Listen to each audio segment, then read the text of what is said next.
This is Fairness for All, a website I designed to help explain machine learning and the unfairness problem within machine learning.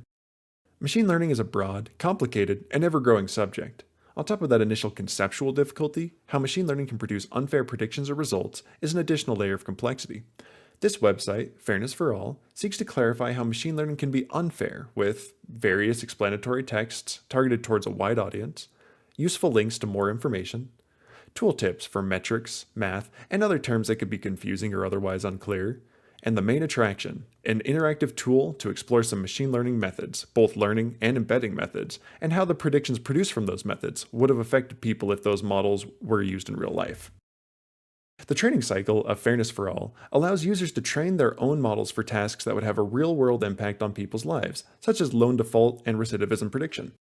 Users can choose a custom feature set to train their model with, and they have a choice of model between several learning and optionally embedding methods. Users are also allowed to choose hyperparameters for those chosen methods, although leaving them blank is also an option. Finally, they can see how their model performed against a selection of metrics. This is not the end, though, and this is an important thing to point out. F4A, or Fairness for All, is not a start-to-finish experience. Instead, users can see their performance and try to improve it by adding or removing features from the training set, changing their learning method, adding or removing an embedding method, and changing hyperparameters. Even though computation can be timely and expensive, there are technical features to Fairness for All that enhance the user experience. But first, let's go through a quick example. First, let's select a dataset. Here, we'll choose the credit default dataset. The sensitive feature, gender, is clearly shown directly below the dataset selector.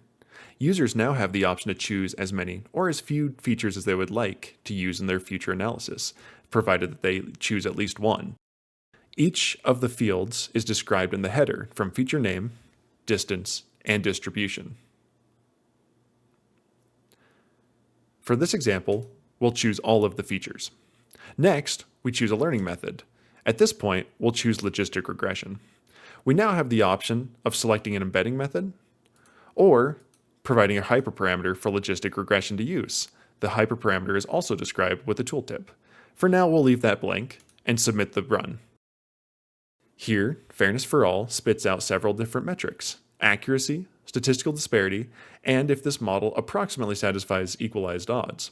Additionally, it describes that over 10 runs, the average predictions are this many males and this many females predicted to default on their credit card payments, and correspondingly how many males and females are predicted to not default on their credit card payments.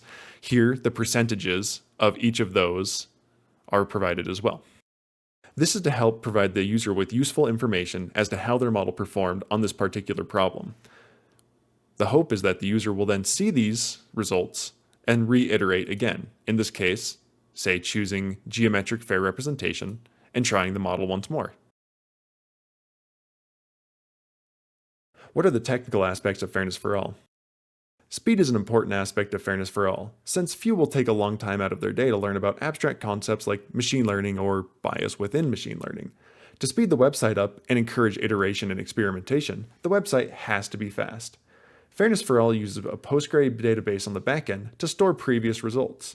When a user submits a combination of features, model, optional embedding method, and hyperparameters, Fairness for All first checks this database.